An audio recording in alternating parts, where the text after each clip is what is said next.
pangalan niya. Ang hirap sa'yo, gagawa-gawa ka ng kasalanan. Tapos si Daddy yung pinahihirapan. Tumigil ka na nga, kuya. Matakot ka sa mga ginagawa mo. Huwag mong kalilimutan, hindi natutulog ang Diyos.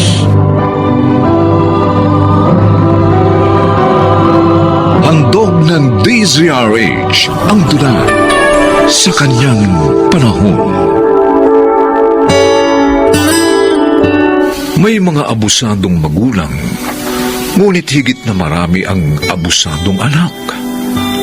Sinisira ang magandang pangalang nilikha ng magulang. Mga kaibigan, narito po't pakinggan natin ang naging karanasan ni Tyrell sa ating dulang sa kanyang panahon. Talaga, Kuya Randy, ikakasal na kayo ni Menchi. Oo, Tol. Okay lang naman eh. Dahil nasa right age na kami. Pareho din may stable job. Oo, tama. At bukod doon, kailan nyo na ang isa't isa dahil 3 taon na kayo mag-steady. Talaga, magpapabigti ka na, ha? Tyrell, hindi pagbibigti ang makasal sa babaeng mahal mo. Ayaw nga pala, mahal mo si Menchi. Wala pa kasi kumali, kaya hindi pa ako maaaring mag-asawa. At si Trina, Break na sila, Daddy. Paano mo nalaman, Kuya? Nakakausap ko siya kahapon. Sabi niya, kung pwede raw tulungan ko siya para magkaayos kayo. Kahit sino pang gawin niyang padrino, wala nang mangyayari. Sawa na ako sa kanya, kaya ayoko na. Tyrell, anak ng kaibigan ko si Trina, ha? Laging tumutulong sa akin dito pag eleksyon. Hindi ka ba nahiyang saktan ng damdamin ni Trina? Daddy, kahit hindi kayo tulungan ng papa niya, mananalo pa rin kayo. Dahil mahusay at mabait kayong chairman. At alam ng lahat yan dito sa barangay natin. Ang kaso, sinisira mo naman ang pangalan niya. Kung ano-anong kalokohan ang pinapasok mo. Naku, buti pa. Pumasok na ako sa office. Ako na naman ang nakakita nyo eh.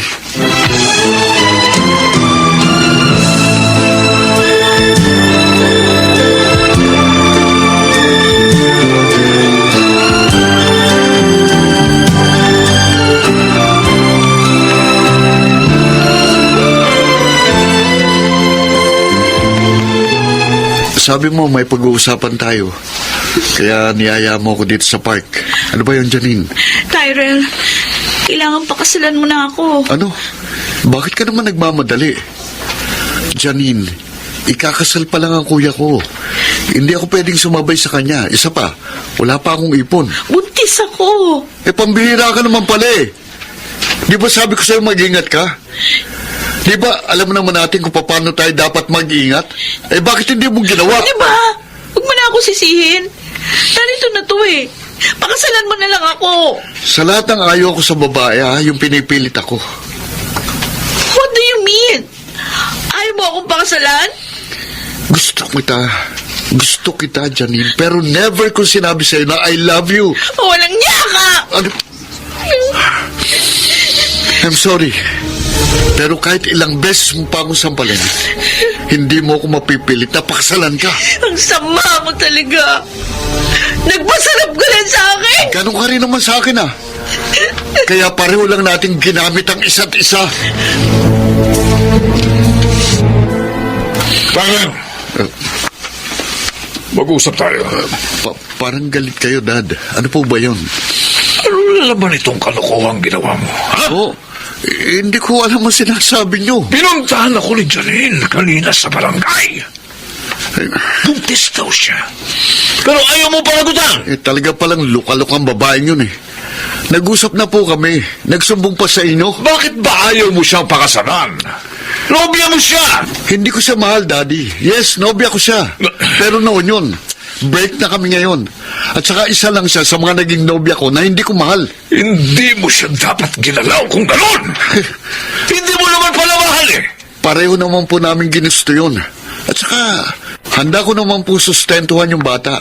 At sana, Dad, tulungan nyo na lang akong kumbinsin siya sa ganung arrangement. Tyrell, maano nga magbago ka? Dad, Huwag mo naman ako ipahiya ng gusto sa mga tao. At maawa ka sa mga babaeng lumuluha dahil sa iyo!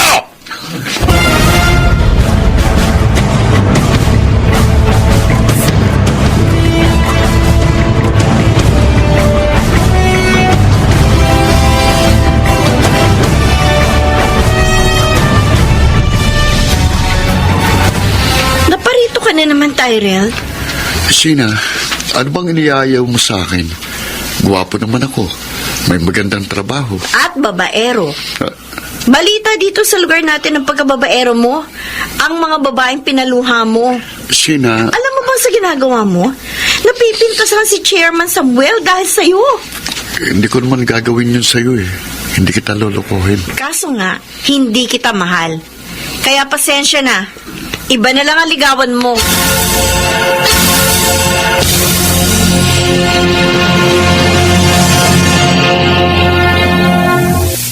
Hindi ko matanggap ang ginawa sa akin ni Sina. Ang suplada niya. Tyrell, malalim na ang gabi ah. Nagising ka pa.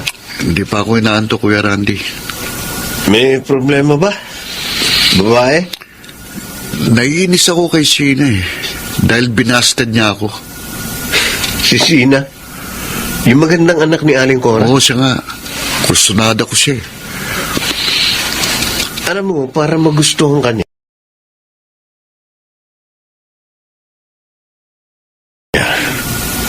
iwan mo na ang pagiging playboy at mayabang. Kuya Randy naman. Oh, huwag ka mainis. Eh, Totoo lang naman ang sinasabi ko eh. Gayahin mo kami ni Daddy. Stick to one lang at mababang loob. Dahil talaga namang hindi dapat ipagyabang ang magagandang katangian natin. Dahil pahiram lang ito sa atin ng Diyos.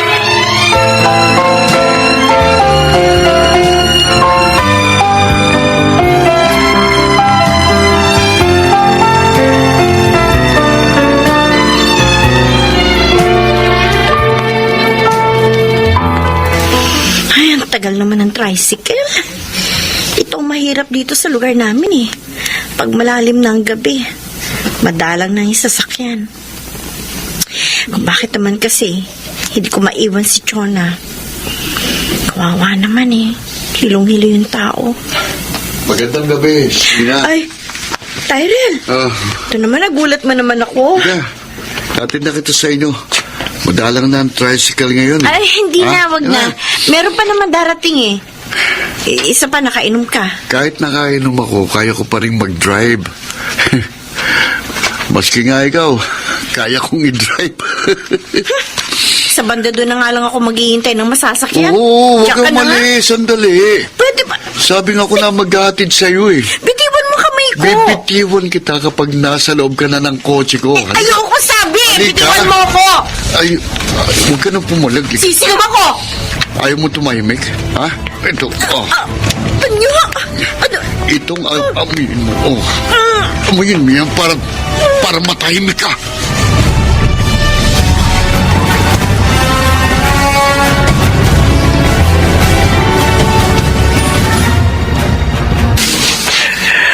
Totoo ang sinasabi namin, Chairman. Hinalay ng anak niyo si Tyrell, ito si Sheena ko. Napakasama niya. Ay, Cora. Minahon ka, ha? Sheila, sabihin mo sa akin, paano nangyari yun, ha? Inabagan po niya ako sa madilim na bahagi nito lugar natin. Pagkatapos, pilit po niya ako isinasakay sa kotse niya. Sinakay ka. Nanlaban po ako, Oh. pero pinaamoy niya po sa akin yung panyang may pampatulog. At doon sa kotse, doon po niya ako hinalay. Oh, Diyos ko. Ano naman ba itong problemang ginawa ng anak ko? Kailangan magulo ka, anak niyo, Chairman. Pananagutan niya sa batas ang ginawa niya sa anak ko.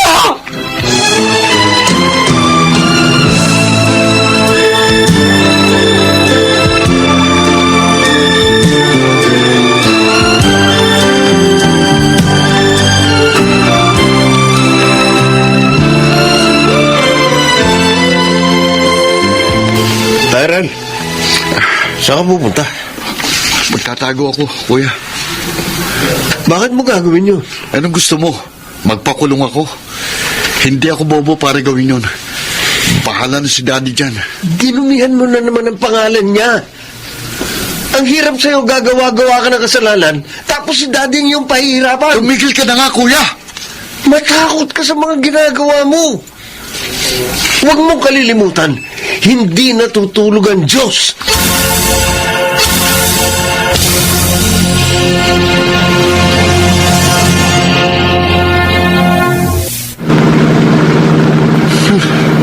Akala ni Nashin at Aling Cora, may pakukulong nila ako. Nagkakamali sila. Hindi hahayaan ni Daddy na makulong ako dahil masisira ang kanyang malinis sa pangalan. Kaya sorry na lang silang mag-ina. Magtatago muna ako ngayon para makaiwas. Kapag naareglo na ni Daddy lahat at saka ako lilitaw at babalikan kita, Sina, mananagot ka sa pagsusumbong mo sa akin sa Daddy ko. Kaya, may truck! Mapapagka ako!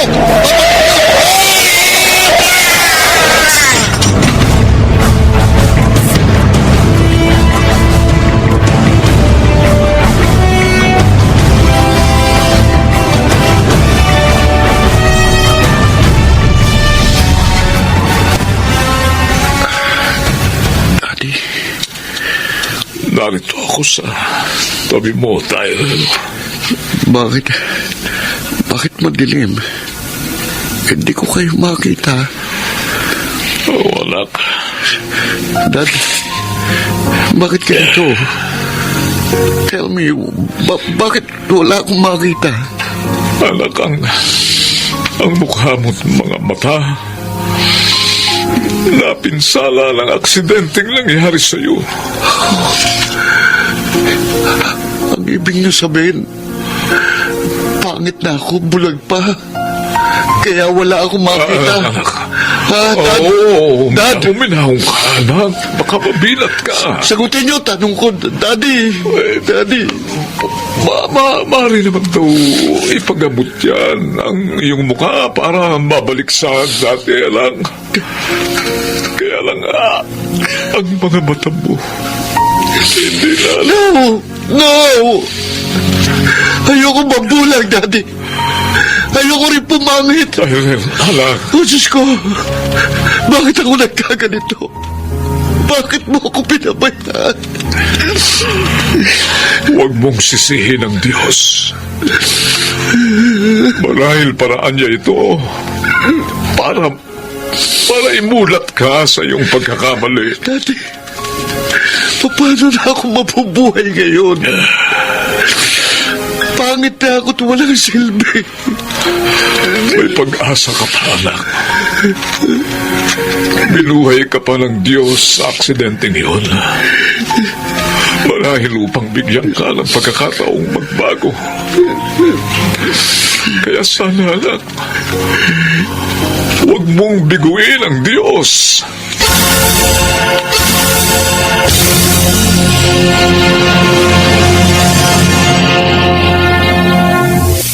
Kapag malaki na ang anak, hindi na kayang paluin ng magulang. Ngunit huwag sanang malimutan na nariyan siya upang magparusa sa mga kalabisan sa kanyang panahon.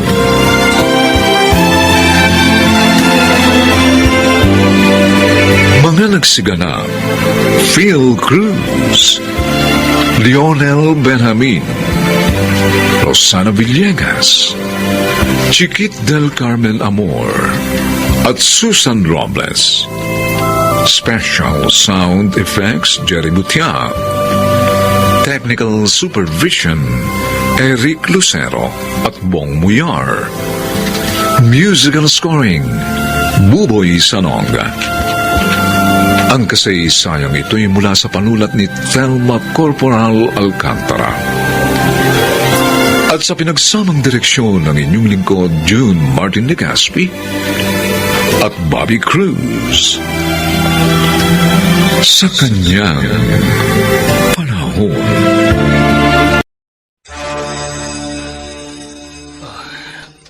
Masakit pa rin ang binti ko, Lorna. Sabi ng doktor, kailangan lagyan ng bakal ang binti mo. Ilang buwan ka rin hindi makakalakad. Ano? O Diyos ko, paano na ngayon ang pamilya ko?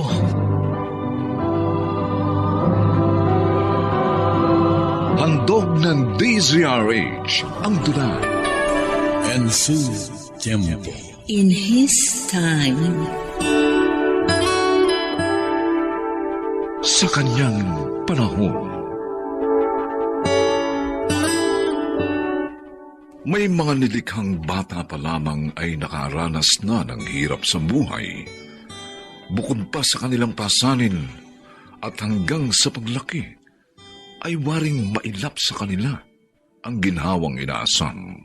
Ito po ang naging karanasan ni Ronald sa ating tunang sa kanyang panahon. Ang dami mong dalang tinapay, Ronald. Ayos yan, Elma. Para marami tayong makain habang nagkukwentuhan. Pasensya ka na, ha? Ikaw pang nagpapamerienda sa akin. Okay lang yun. Alam ko namang wala kang may papakain sa akin eh. Salamat sa pangunawa. Ay, kumusta nga pala yung pag-aaral mo? College ka na. Medyo mahirap.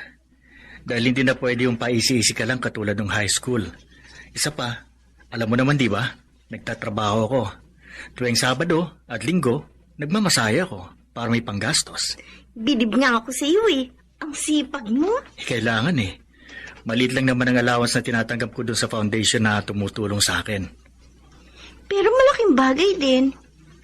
Yung mura ang tuition dyan sa university na pinapasukan mo. Oo nga eh. Paano ka nga pala nakaka-cash up sa mga lecture nyo? May dala akong tape recorder palagi. Tinitape ko yung mga lecture ng mga professor namin. Pagkatapos yung mga test ko naman, pinapasulat ko na lang ang mga sagot ko. Pero siyempre, nakikipag-usap din ako sa mga professor para malaman nila na kaya ganito ang ginagawa ko ay dahil bulag ako. Bilib talaga ako sa tiyaga mo. Sana nga, makatapos ka ng course mo.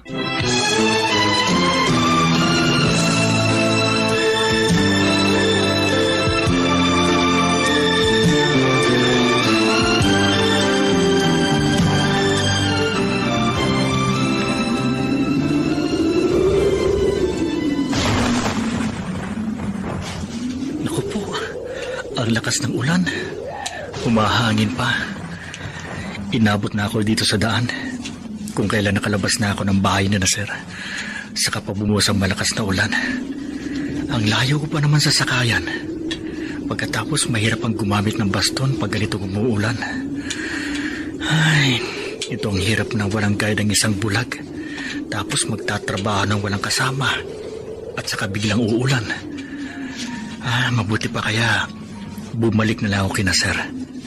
Hindi pa naman ako malayo sa kanila eh. Doon na lamang ako magpapatila ng ulan. Mahirap na magkasakit. Katatapos ko lang magmasahe.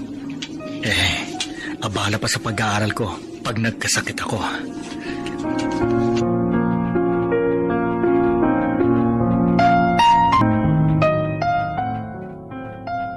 Para po sa akin ang damit at sapatos na ito, Tay? Oo, anak. Gamitin mo sa graduation mo. Di ba sa makalawa na yon? Opo. Sana po, Tay. Dumalo kayo. Abay, oo naman. Ang totoo, masaya ako sa tagumpay mo. At hanga ako sa iyo, anak. Dahil kahit hindi kita sinuportahan, nagawa mong matapos ang iyong kurso sa sariling sikap. Itay. Anak, patawarin mo sana ako sa naging pagkukulang ko. Akala ko kasi hindi ka na dapat pag-aralin dahil nga hindi ka naman nakakakita. Pero maling-mali pala ako. Ano nga naman ang magiging kinabukasan mo kung hindi ka nag-aral? Salamat na lang, hindi ka nagpapigil sa akin. Dahil gusto ko po talagang magtagumpay, Itay. At ang mga pagpigil niyo sa akin, yun ang isa sa mga naging inspirasyon ko sa pag-isikap. Kaya utang ko pa rin po sa inyo ang aking tagumpay.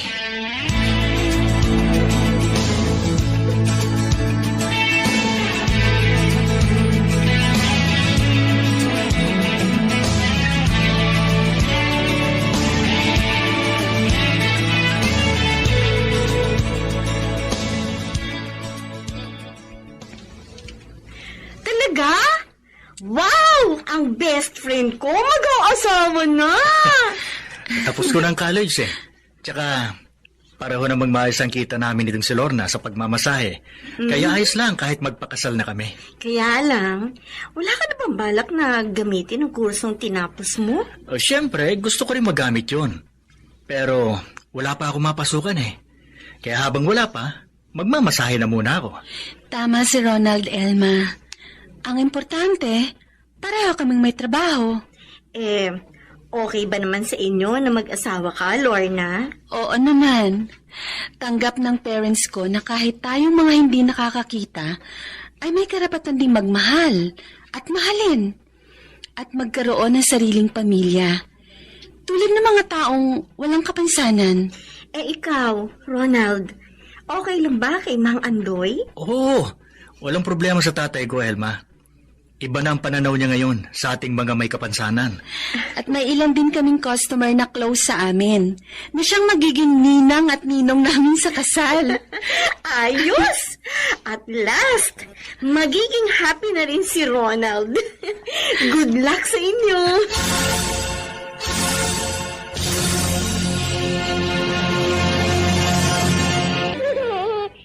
Aba.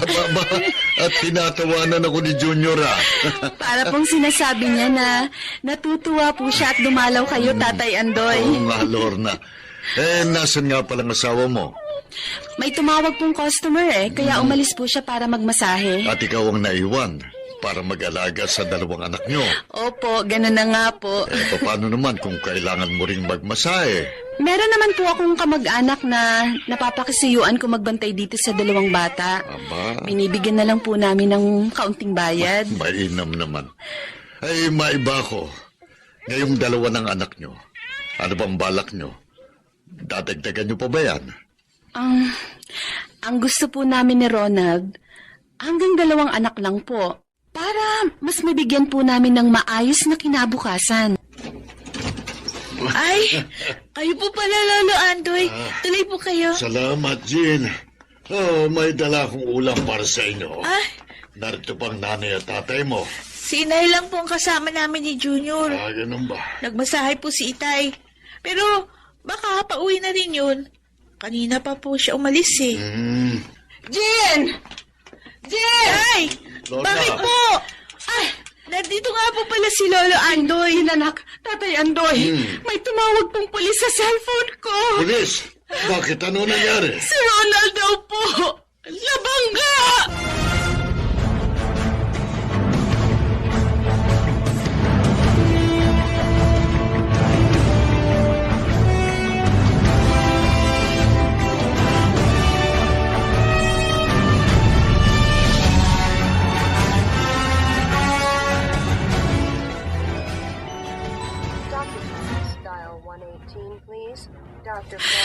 Ronald, kumusta na pakiramdam mo? Masakit pa rin ang binti ko, Lorna. Sabi ng doktor, kailangan lagyan ng bakal ang binti mo. Ilang buwan ka rin hindi makakalakad. Ano? Oh, Diyos ko. Paano na ngayon ang pamilya ko? Bakit po nakabihis siya? Magmamasahe daw siya. May tumawag kasi sa kanya eh. Huh? Kaya na po ba niya? Nakasaklay pa siya. Yun nga rin ang inaalala ko. Pero sabi niya, kaya daw niya. Sayang naman daw kasi yung kikitain niya, makakatulong din sa panggastos niyong ng kapatid mo. Kawawa naman si Itay. Ako na po mag-guide sa kanya. O sige anak, at si Junior naman ang isasama ko mamaya. Mag-iingat kayo ha.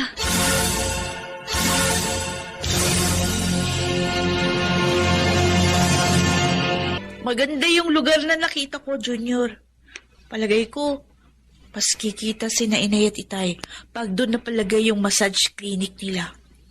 Magkano naman ang down payment? Tingin mo kaya natin? Oo. 2 naman tayong maghahati. Sige, kunin na natin. Sana magustuhan nila ang gift natin sa wedding anniversary nila. Oo nga.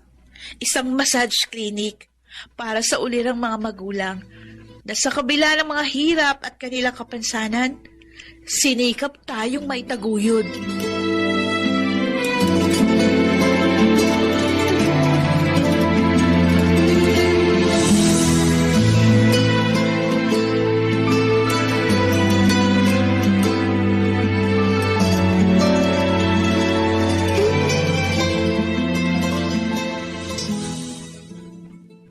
Hello, Kapidring. Kaya pala matagal ka nang hindi nakakaluwas ng Maynila. Ano bang sakit mo? Ano? Sige. Magpapadala ako ng tulong sa'yo. Huwag ka nang malungkot. Bukas makukuha mo na yon. Sige, magpagaling ka ha. Bye. Ano raw ang sakit ni Pedring, Ronald? Sakit daw sa puso. Ha? Sabi ko, magpapadala ako ng tulong para sa gamot niya. Kawawa rin naman tauhan natin yun. Hirap din sa buhay. Tulad natin noon. Pero ngayon, eto, narito tayo at nakatira sa isang magandang bahay. May maayos na mga kasangkapan at isang massage clinic. Salamat na lang sa Panginoong Diyos. Hindi man naging madali ang pagdating natin sa tagumpay. Nakarating pa rin tayo. At nairaos din natin ang ating mga anak.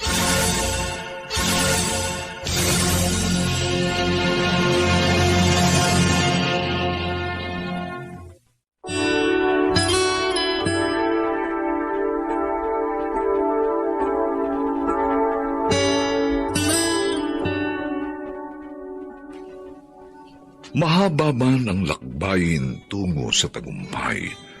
Kung ito ay matiyagang tatahakin, ay sigurado namang sasapitin din, pagkat ang mga matiyaga ay kanyang tinutulungan sa kanyang panahon.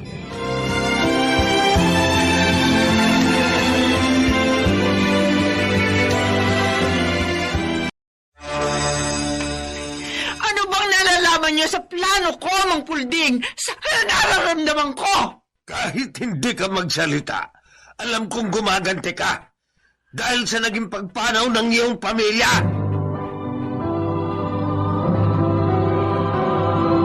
Handog ng DZRH ang tula. Ensu Tiempo. In His time. Sa kanyang panahon. Hiram lang ang buhay. Kaya dapat pahalagahan. Sino mang magpakasakit ay ginagantimpalaan sa kanyang panahon. Sa kanyang panahon.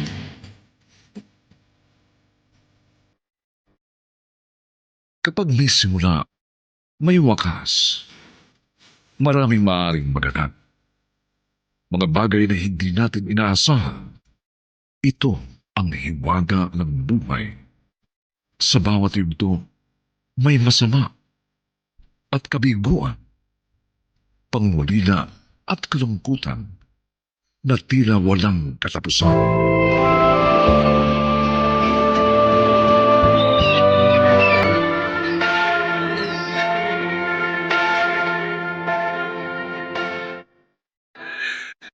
Panginoon, laan akong magdusa sa kasalanang nagawa. Nagsusumamo po ako sa inyo. Akayin niyo ko sa tamang landas. Bago, mananaigang matuwid, mangingibabaw ang kaligayahan at maghahari ang kapayapaan dahil walang pahirap, walang mayaman, lahat ay pantay-pantay sa kanyang panahon.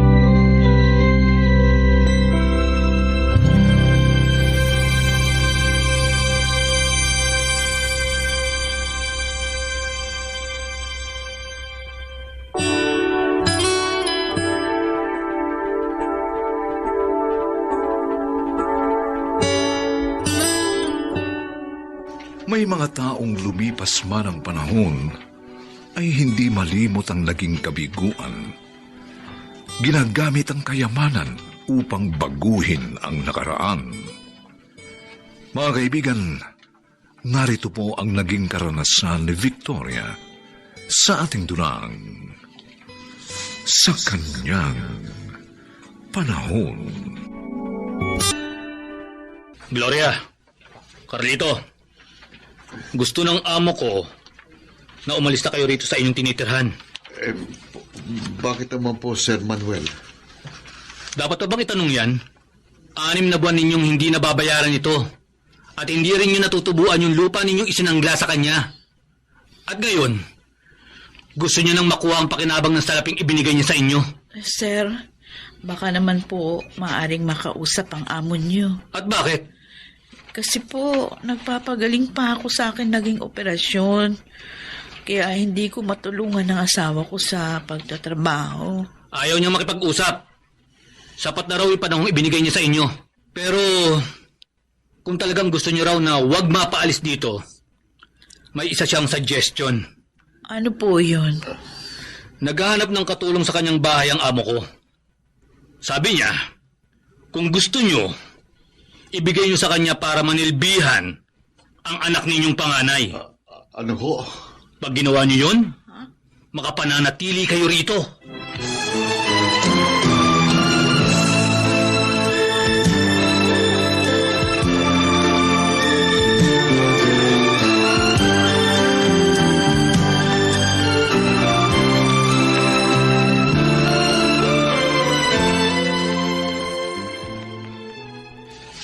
Sige na po, Itay. Nay, pumayag na kayo. Para wag mawala sa atin itong tinitirhan natin. Mabuti nga, binigyan pa tayo ng pagkakataon nung pinagsanglaan natin eh. Pero Aleli, baka mahirapan ka doon. Kaya ko po ang trabaho, Nay. Sanay naman po ako sa mga gawaing bahay eh. Anak, nag-aalala lang kami sa magiging buhay mo doon. Magpapakabait po ako doon, Tay. Magsisipag. Para matuwa sa akin ang magiging amo ko. Kung talagang buo ng pasya mo, sige. Bukas din ihatid kita doon. Para makilala mo rin ang pinagsanlaan ko nitong tirahan natin. Lagi na lang kasing si Sir Manuel ang humaharap sa amin eh.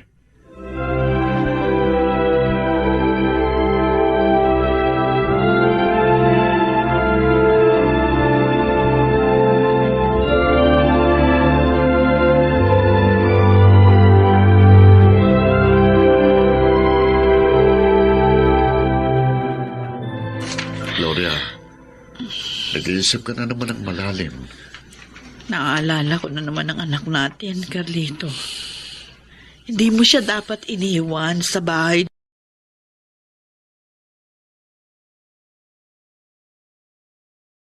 At ang malungkot, kahit sa cellphone, hindi natin makausap si Aleli.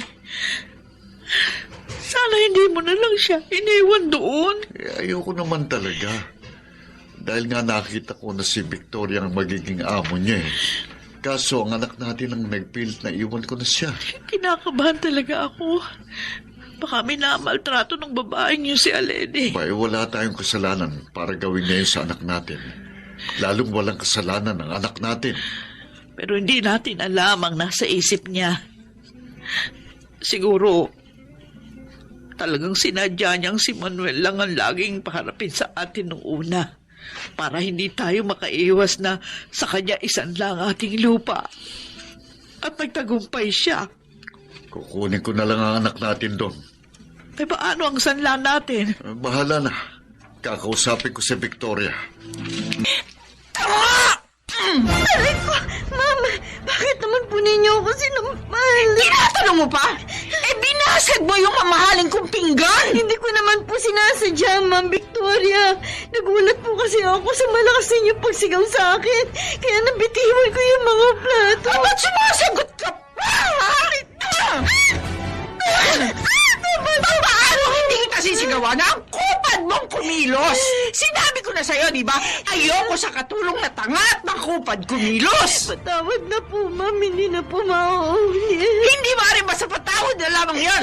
Babayaran mo yon. Yung mga nabasag mong plato, isasama ko yon sa malaking utang niyo sa akin!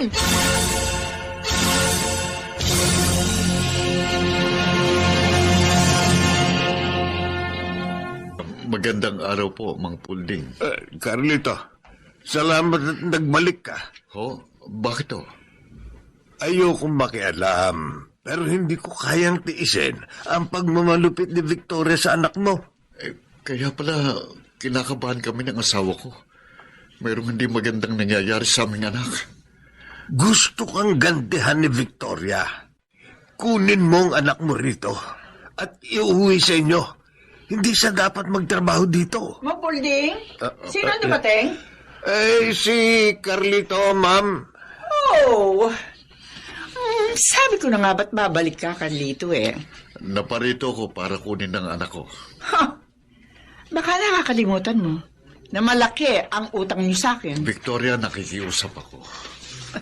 Kung may galit ka pa rin dyan sa puso mo, ako na lang ang gantihan mo. Huwag mo idamay ang anak ko. Oo, sinabi mo yan. Sige. Pauwiin ko ang anak mo. Pero ikaw ang magtatrabaho dito. Ma'am, anong gagawin ni Carlito rito? Basta! Magtatrabaho dito si Carlito, Mang Pulding!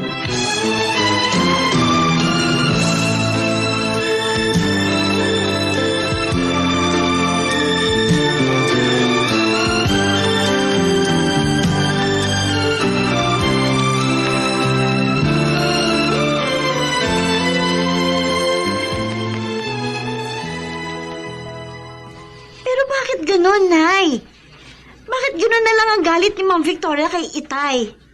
Dati ba siyang nobya ni Itay? Hindi, anak.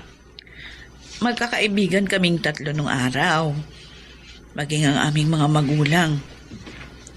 Pero isang aksidente yung nangyari habang sakay ang pamilya ni Victoria. Doon sa jeep namin na maneho ng tatay ni Carlito, nawalan yun ng preno. At yun ang naging dahilan ng pagpanaw ng mga magulang ni Victoria at ng kanyang kapatid. Naulilang lubos pala siya. Oo. Aksidente yun, anak. Napinsala din sa nangyari na yun ng lolo mo. Naputol yung isa niyang paa. Pero hindi pa rin natanggap yun ni Ma'am Victoria. Ganon na nga. At marahil, kaya niya sinikap na umasenso para mapaghigantihan niya ang iyong Itay. Nag-aalala po ako para kay Itay. Baka kung anong gawin... Hello, sinamahan ko siya dito sa Tagaytay. Ay, bakit ikaw ang isinama niya dyan? Hindi ko alam. Gusto raw niya bisitahin ang property niya rito at isinama niya ako. Carlito, mag-iingat ka sa kanya. Baka kung anong maisip niyan, para lang magantihan ka. Huwag kang mag-alala. Hindi ako pababayaan ng Diyos. O sige na, palapit na siya rito. Tatawagan na lang uli kita. Bye. Sino kausap mo sa cellphone? Si Gloria?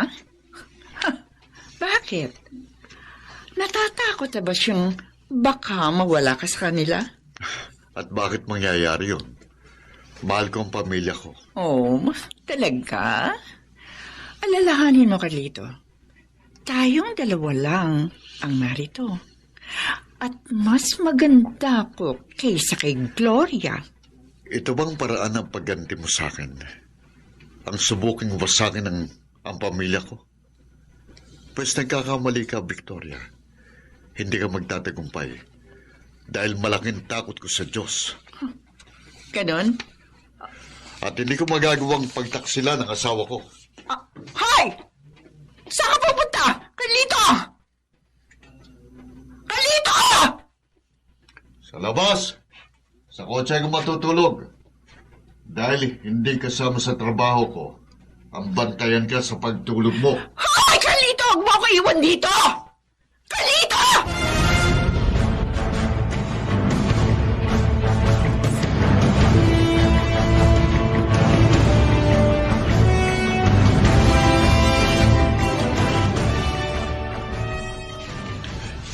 Victoria, ano nangyari? Bakit nagmamadaling umalis si Carlito? Ano pa? Di uuwi sa pamilya niya. Buisit! Kung ganon, hindi ka nagtagumpay sa iyong plano. Mang Pulding! Ano bang nalalaman niyo sa plano ko? Sa nararamdaman ko? Kahit hindi ka magsalita, alam kong gumaganti ka.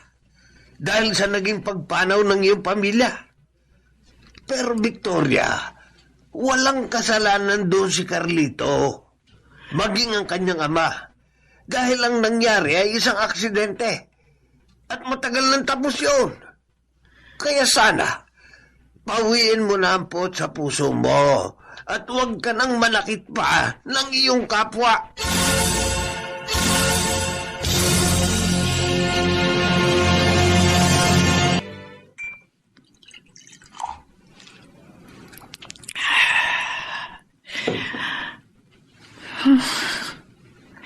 Matagal akong nagsikap ng masenso. Nagtagumpay naman ako. Napabalik din ako sa mga taong gusto kong gantihan. Pero bakit ganun? Bakit bigo pa rin ako hanggang ngayon? Bakit hindi pa rin ako maging masaya? Talagang mali ako sa pagtatanim ang titulo ng ating lupa. Bakit mo ibinibigay sa amin yan? Patawarin niyo sana ako sa maginawa ko sa inyo. Ha? Maling-mali ako sa pagtatanim ko ng galit. Lalo na sa iyo, Carlito. Victoria. Victoria, maraming salamat. Sana noon pa tinanggap ko na yun ang maluwag sa aking kalooban. Baka naging maligaya pa ako. Victoria, hindi pa naman huling lahat. Maaari ka pang maging maligaya. Dahil ngayon, magaan ang iyong kalooban.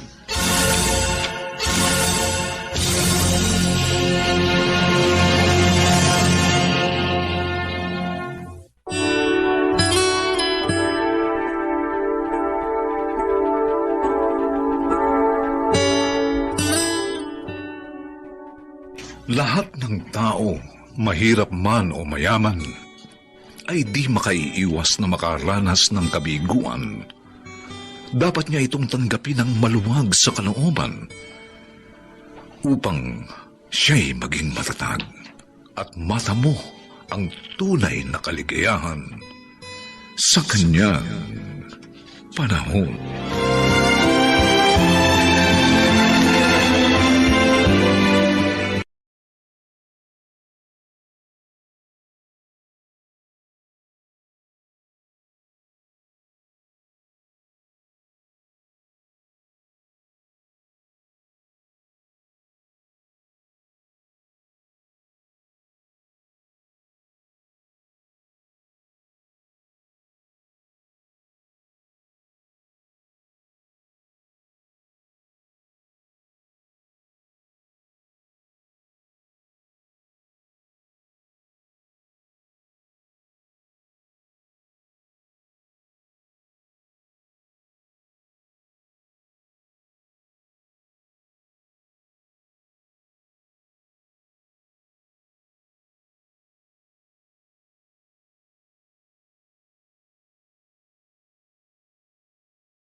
kang magsalita ng ganyan.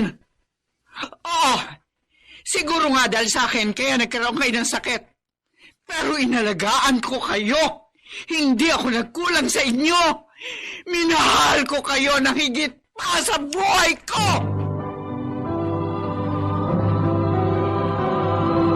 Handog ng DZRH ang tula. Ensu Tiempo. In His time. Sa kanyang panahon. Hiram lang ang buhay. Kaya dapat pahalagahan. Sino mang magpakasakit ay ginagantimpalaan sa kanyang kadakilaan.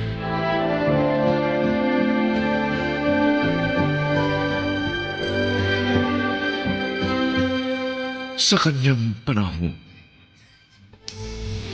Sa kanyang panahon.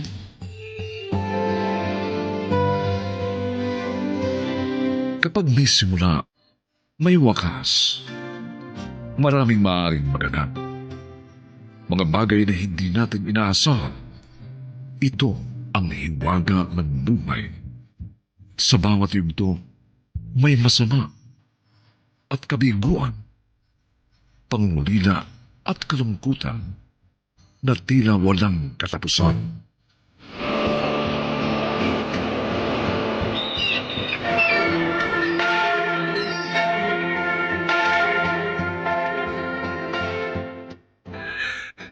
Panginoon, laan akong magdusa sa kasalanang nagawa. Nagsusumamo po ako sa inyo. Akayin niyo po sa tamang Mananaig ang matuwid, mangingibabaw ang kaligayahan, at maghahari ang kapayapaan. Dahil walang pahirap, walang mayaman, lahat ay pantay-pantay sa kanyang panahon. Mark! Mark, anak, bakit nangyari sa iyo to? Oh, Diyos ko! Bakit niyo hinahayaan to mangyari sa mga anak ko? Masakit po yung biglaang pagkawala ni Kuya Mark. Pero kailangan po nating magpakatatag. Jim, nagdurugong ilong mo. Oh, Diyos ko! Anak! Sandali! May imbim po! Ito yung imbim po. Punasan mo yan. Ayan. Anong pakiramdam mo? Ha? Nahihilo ka ba, anak? May kumikirot ba sa katawan mo? Ma, ayos lang po ako. Nagdugo lang po ang ilong ko kasi medyo mainit po dito sa sementeryo. Oh, sige na. Halika na. Umuwi na tayo. Total, kanina pa nailibing ang kuya nyo. Ako na magtutulak ng wheelchair mo, Jim. Salamat, Kuya Ted. Tayo na po, Ma.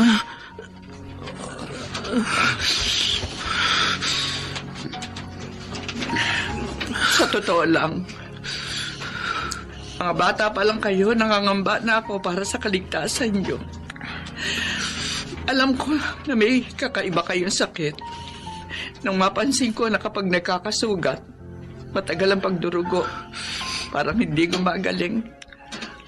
Bukod sa madalas ko kayo makitaan ng mga pasa at pamamaga sa buong katawan nyo. Kaya ginawa ko lahat ng klase ng pag-iingat para hindi kayo maaksidente at masugatan.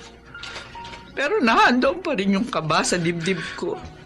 Huwag po kayong mag-alala, Ma. Mag-iingat po kami palagi ni Kuya Ted. Pasensya na sana kayo kung nagiging mahigpit ako. Ayoko lang na mawala kayo sa akin. Kapag may nawala pa sa inyo, hindi ko mapapatawad ang sarili ko. Ayan, sandali, ha? Ayan. Napalitan na kita ng damit. Anak. Musta na pakiramdam mo? Patuloy pa rin po sa pamamaga yung mga siko at tuhod ko. Parang mas dumami pa po yung mga pasa sa katawan ko. Huwag kang mag-alala. Hindi ka pababayaan ng Diyos. Mawawala din yung mga pasa at pamamaga sa katawan mo. Basta nandito ko para alagaan ka, anak. Salamat po, Ma. Kahit na malalaki na po kami, inaalagaan niyo pa rin po kami. Basta palagi niyong tatandaan ng Kuya Ted mo. Hanggat nabubuhay ako, aalagaan ko kayo. Ma, nandito po si Papa. Ditas, pasensya ka na kung hindi ako nakarating sa libing ni Mark. Buti naman napadalaw ka, Manoy. Kumusta na kayo, mga anak? Ayos lang po ako, Pa. Si Jim naman po, ayan, no? Kahit ganito po ang kalagayan ko, kaya ko pa po. Huwag po kayong mag-alala ni Mama sa akin. Ditas, kung papayag ka, palagi ko nang dadalawin ang mga anak natin. Gusto kong tumulong sa pag-aasikaso mo sa kanila. Okay lang naman sa akin yan, Manoy. Pero ang tanong, okay ba yun sa pamilya mo? Oo. Nasabi ko na kay Ophelia at pumayag siya. Alam ko, marami akong pagkukulang sa inyo. Ted, Jim.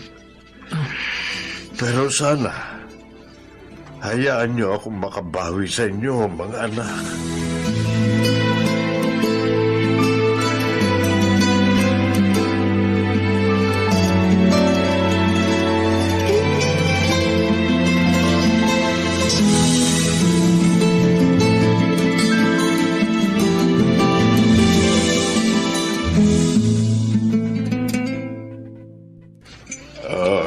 Ditas, magkape ka muna. Salamat, Manoy. Nasabi mo na ba sa mga anak mo ang tungkol sa sakit nila? Oo. Nasabi ko na yun sa kanila. Pero hindi lahat ng detalye.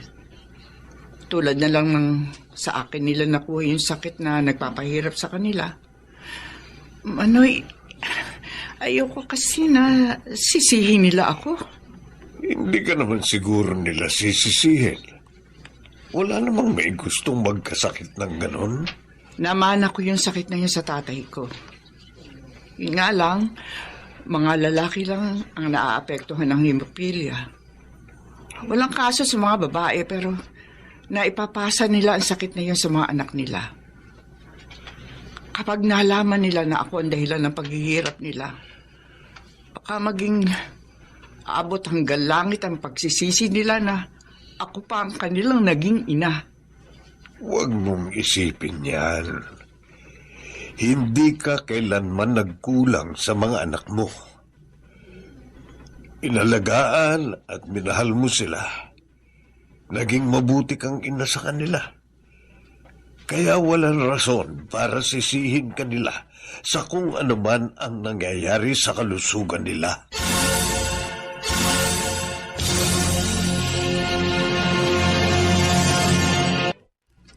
Oh, Ted, saan ka na naman pupunta? Diyan lang po sa labas, sa mga tropa. Labas ka ng labas. Paano kung maaksidente ka sa labas? Malaki magiging problema natin. Mag-iingat naman po ako. Hindi, ayoko, hindi ka lalabas. Alam ko po kung paano ingatan ang sarili ko. Kaya pakiusap, itigil niyo ng pagtrato sa akin ng bata kasi 22 anyos na ako eh. Naku naman anak, concerned lang ako sa iyo. Ayoko lang na may mangyaring masama sa iyo. Papayagan ko naman sana kayong lumabas kung wala kayong sakit ni Jim. Dahil ba may sakit kami kaya ikukulong niyo na lang kami dito sa bahay? Manaman, for once, huwag niyo akong pigilan sa gusto kong gawin. Kung anong gusto kong gawin sa buhay ko. Hayaan niyo po akong magdesisyon para sa sarili ko. Gusto ko namang maranasan mamuhay ng normal. Huwag niyo naman sanang ipagkait sa akin yun. Naman anak, huwag mo naman sana masamain yung pag-aalala ko sa inyo. Kung mamamatay ako dahil sa paglabas ko, yun na yun. Wala tayong magagawa dun. Besides, mamamatay din naman kami ni Jim. Huwag ka magsalita ng ganyan. Hindi mo lang alam kung gaano ako masasaktan kapag nawala pa ang isa sa inyo. Ma, please, tama na po. Alis pa rin ako ng bahay. Desisyon ko po yun. Bahala ng Diyos sa akin.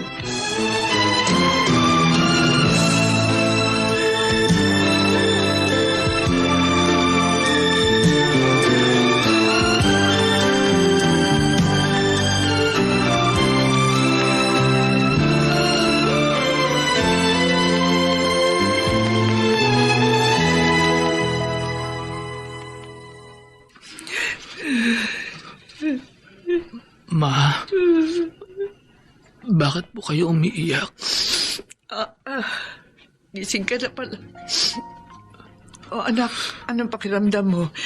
May masakit ba sa katawan mo? Ayos lang po ako. Nalulungkot lang po ako kasi umiiyak na naman po kayo. Please, Ma. Lakasan po ninyo ang loob niyo. Hindi ko kasi maiwasang umiyak. Lalo na kapag nakikita kita sa ganyang kalagayan mo. Pero kapag nakikita ko po kayong umiiyak, nawawalan po ako ng lakas ng loob. Ma'am, ayoko po nasasaktan kayo. Dahil sa akin, kaya kayo nagkasakit ng ganyan. Ano pong ibig mong sabihin? Yung sakit nyo, hemophilia ang tawag dyan. Namanan nyo yun sa akin. Magagamot pa po bang sakit namin? Patawarin mo po, anak. Pero walang gamot sa sakit na naipasa ko sa inyo. Ano po? Ganon. Kayo pala may kasalanan. Kaya nagkasakit kami ng ganito. Ted!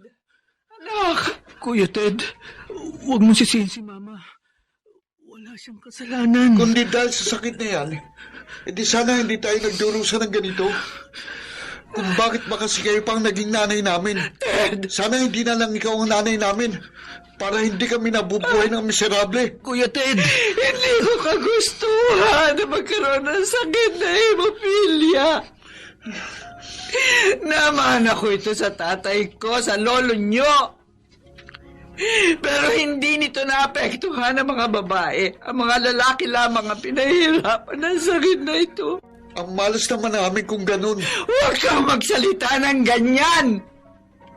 Oo, siguro nga dahil sa akin kaya nagkaroon kayo ng sakit.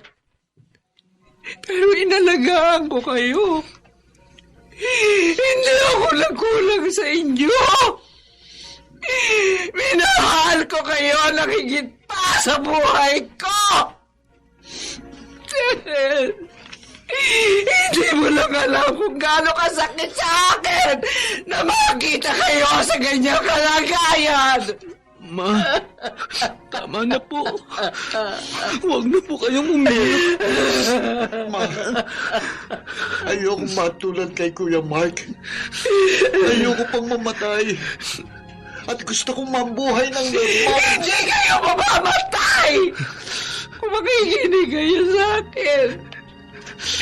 Kailangan niyo makiisa sa akin, mga anak. Kailanman, hindi ko kayo ipapahamak!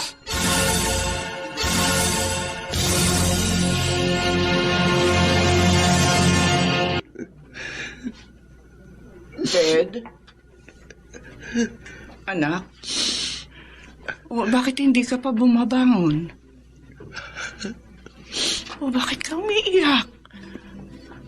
At saka bakit puro dugo yung damit mo?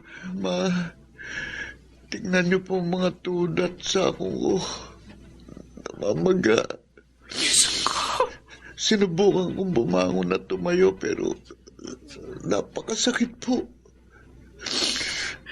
Nagdurugo din pong ilong ko kanina. Huwag ka na matakot, anak. Pagdating ng papa mo, dadaling ka namin sa ospital.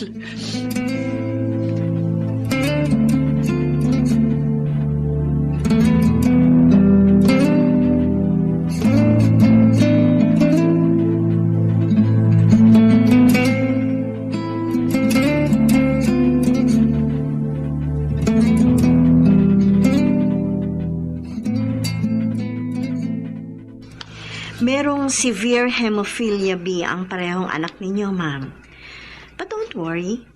May mga therapy tayo na pwedeng mabawasan ang epekto ng sakit sa katawan ng mga anak ninyo. Dok, kahit ano pong therapy yun, gawin niyo na po para sa mga anak namin. Pero, magkano po bang aabutin sa therapy? Ditas, kahit magkano pa yan, handa akong magbigay para bumuti lang ang lagay ng mga anak natin. Huwag mo nang isipin ng pera. Ako nang gagawa ng paraan. Dok, kumusta na po ba mga anak ko? Pareho na po sila nagpapahinga. Pwede niyo na po silang puntahan ngayon. Salamat, Dok.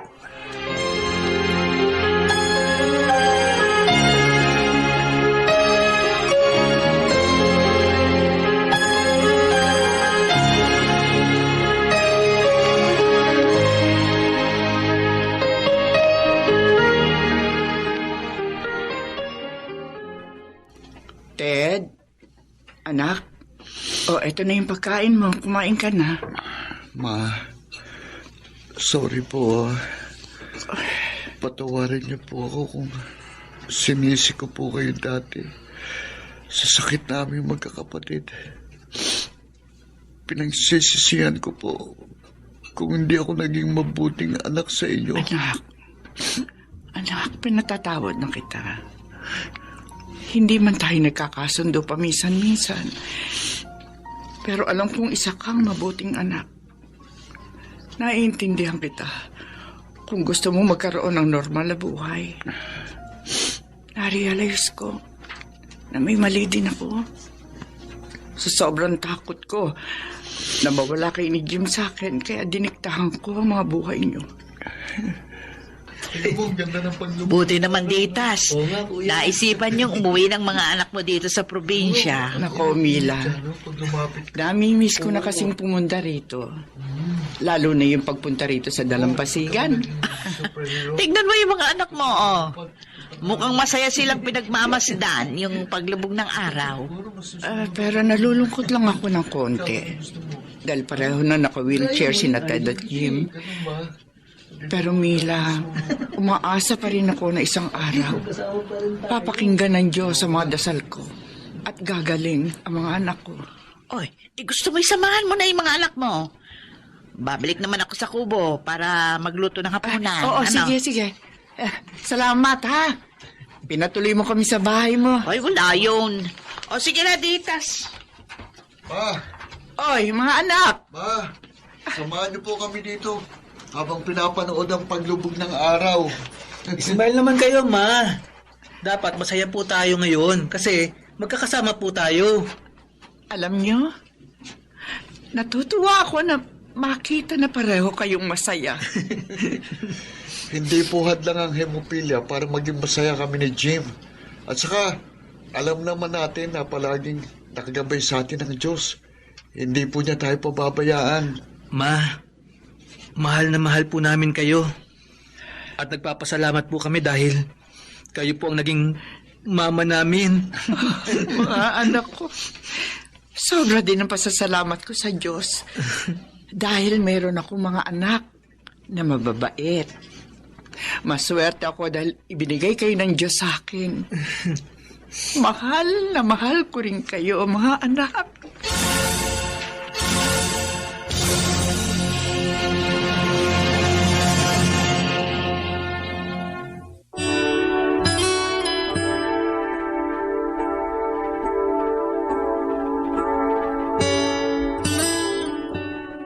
Hindi hadlang ang sakit para maging masaya at mabuhay ng normal ang isang tao. Basta manalig lamang tayo sa Panginoon at magpasalamat sa mga taong lubos na nagmamahal at nag-aalaga sa atin. Sa Kanyang panahon.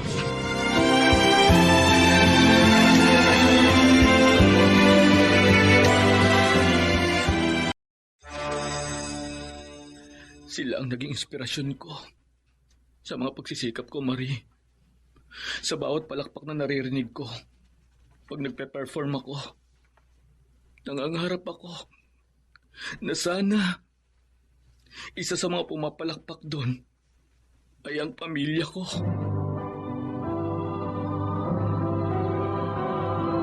Handog ng DZRH ang tula.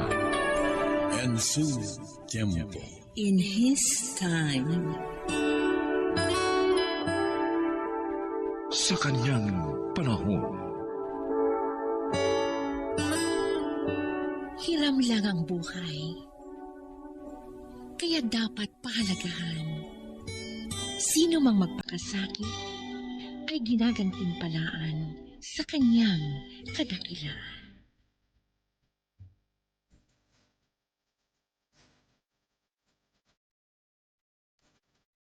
Sa kanyang panahon. Sa kanyang panahon.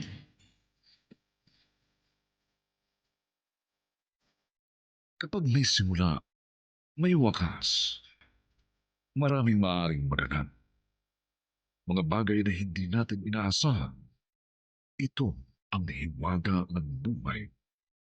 Sa bawat yugto, may masama at kabiguan, pangulila at kalungkutan na tila walang katapusan.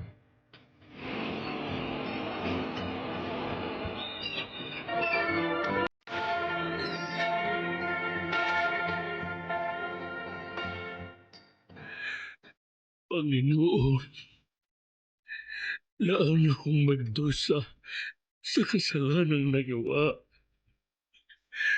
Nagsusumamo po ako sa inyo. Akayin niyo po sa tamang landas.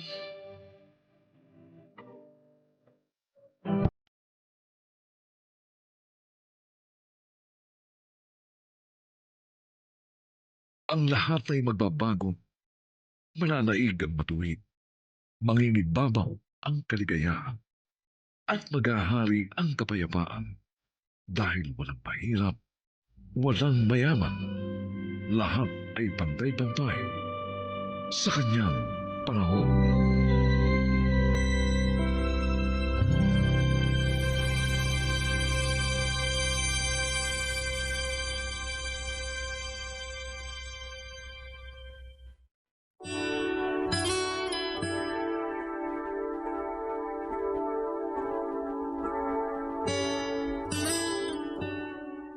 Sinasabing mahal ng magulang ang lahat ng kanilang mga anak.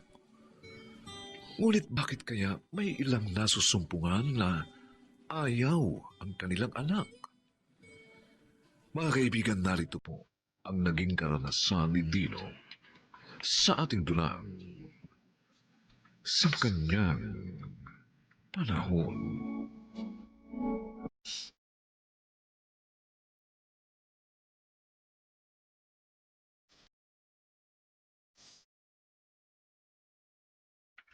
Kung gano'n, Luisa, wala nang problema sa kasal nyo ng nobyo mo. Wala na po, Tay. Kahit sa mga abay at sa mga isusuot nila. Kami rin naman ang Kuya Artem mo. Handa na rin ang isusuot. Itay, ano pong gagamitin ko sa kasal ni Ate Luisa? Ha? Hindi niyo pa po ako ibinibili ng... Asa ka pang ibibili kita? Tay. Ibiniling nga lang kami ng ate mo at ni Artem. Dino, isuot mo na lang kung anong damit meron ka. O kaya, manghiram ka doon sa kaibigan mo. Oo nga. Hindi ka naman kasama sa abay. Kaya ayos lang kahit hindi bago yung damit mo. Pero ate... Tama nga ate mo. Huwag mo na silang bigyan ng problema. Hindi ka naman importante doon.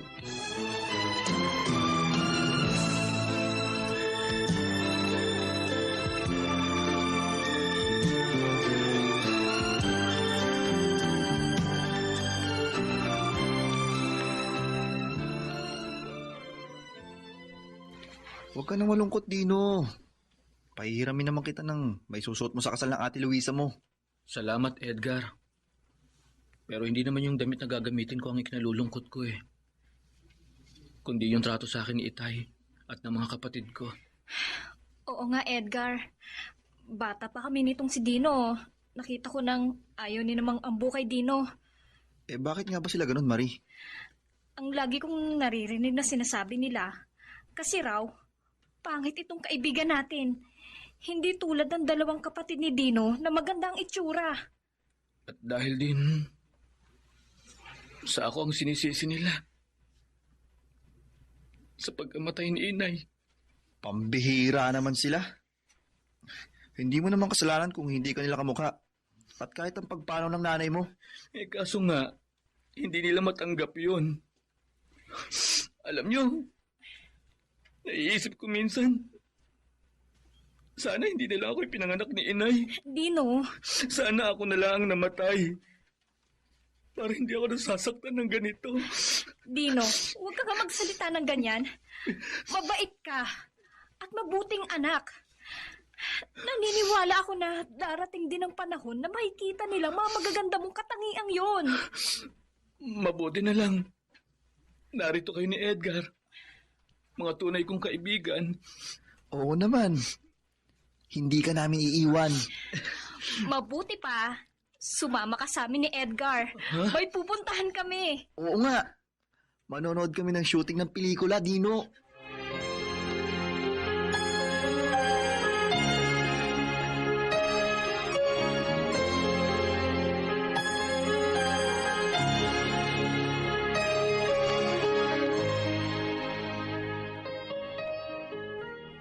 Bakit hindi darating si Bonbon?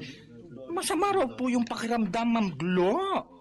Pero alam nyo, sa tingin ko, may nakuha yung mas malaking racket. Kaya inindyan yung shooting nyo.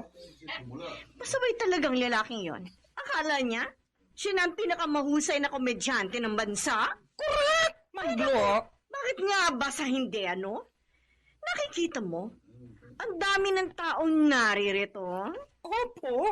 Maghahanap ako sa kanila nang ipapalit kay Bonbon. Makakamura na ako ng TF na ibibigay. Baka discover pa ako ng bagong komedyante.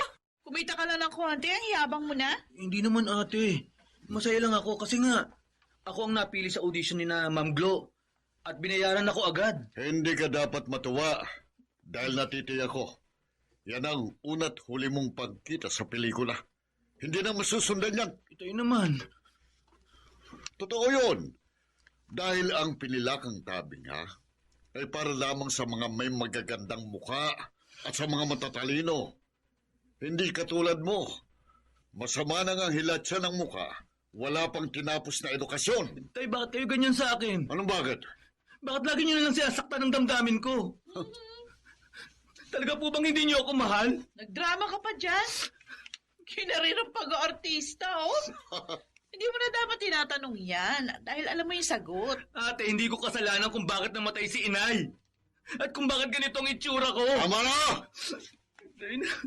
Kahit ano pang sabihin mo, kasalanan mo pa rin kung bakit maagang pumanaw ang nanay nyo. Kaya kahit kailan, hindi ka namin matatanggap.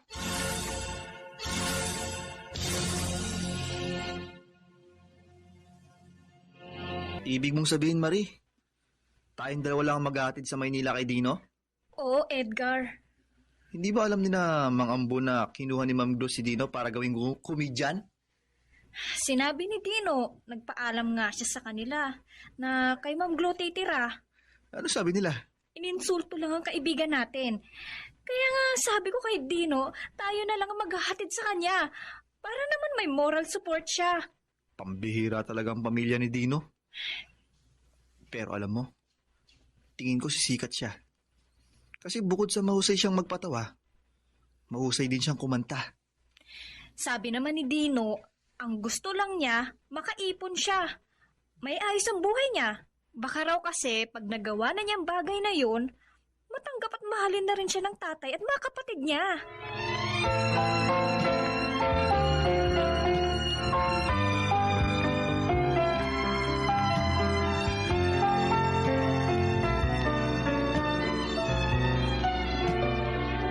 May bonus ka na naman, Dino. Dahil kumita ang ginawang pelikula ng grupo ninyo. Kaya nga po ang saya ko, Ma'am Glo. Ngayon, mababayaran ko na po ang binili kong bahay. Madaragdagan pa po ang ipon ko. Ma'am Glo, maraming salamat po sa inyo. Utang ko po sa inyo ang tagumpay ko. Masipag ka rin naman, Dino. at hindi mayabang. Kaya nagkaroon ka ng pangalan sa showbiz. At masinop ka pa sa iyong kita. Pag lagi kang ganyan, hindi malayong yumaman ka.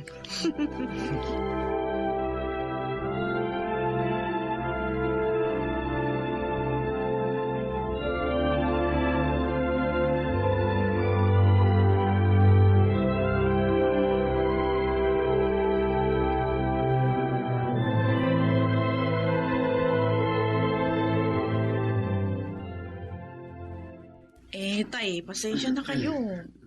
Natanggal ho sa trabaho ang asawa ko eh. Kaya wala akong maibibigay na perang pambili ng gamot nyo. Ganun ba, anak? Oo. Sige, alis na ako. Puntahan nyo na lang si Kuya Nardo. Malamang may pera yun. Dahil pareho silang mag-asawa na may trabaho. Una ko na siyang pinuntahan. Pero wala rin siyang naibigay. Ha? Sige, alis na ako. Sige. Ay! Naku, Tay! Nawala ng malay si Itay!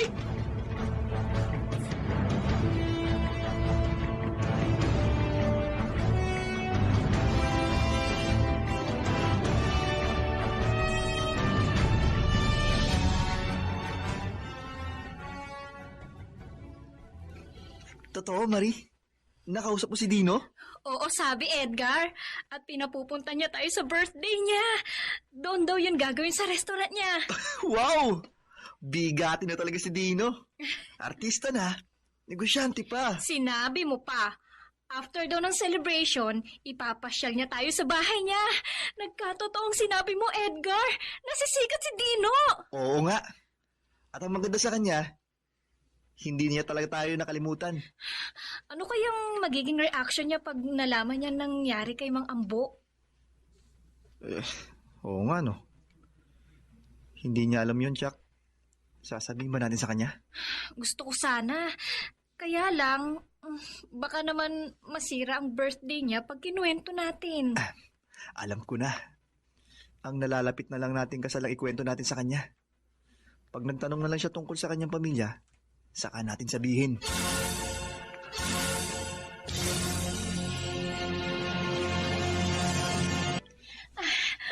Wow! Ang ganda nitong bahay mo, Dino! Oo nga. Hindi lang yung business niya ang maganda. Pati itong bahay niya. At ang dami pang kwarto. Sinadya ko talagang paggawa ng maraming kwarto itong bahay ko. Para may matutulugan ng mga bisita kong tulad nyo. Talagang pinaghandaan mo kami, ha? Siyempre naman. Ang laki talaga ng asenso mo, Dino. Bilib na bilib nga sa'yo yung mga taga sa atin eh.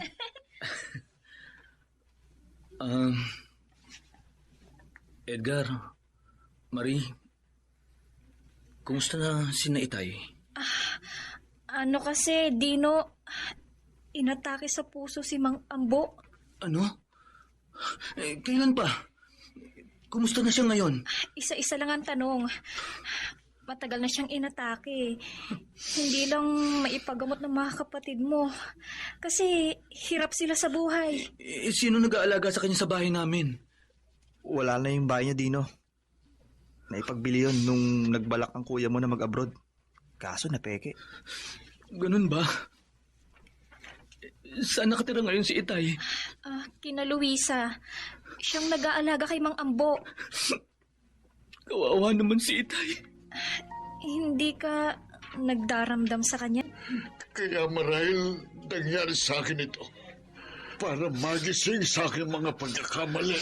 Itay, kalimutan na po natin ang nakaraan. Anak. Magsisimula po ulit tayo ng isang maligayang buhay. Hindi po natin sasayangin ang pagkakataong ibinigay sa atin ng Diyos na magkasama-sama po tayong muli. Itay!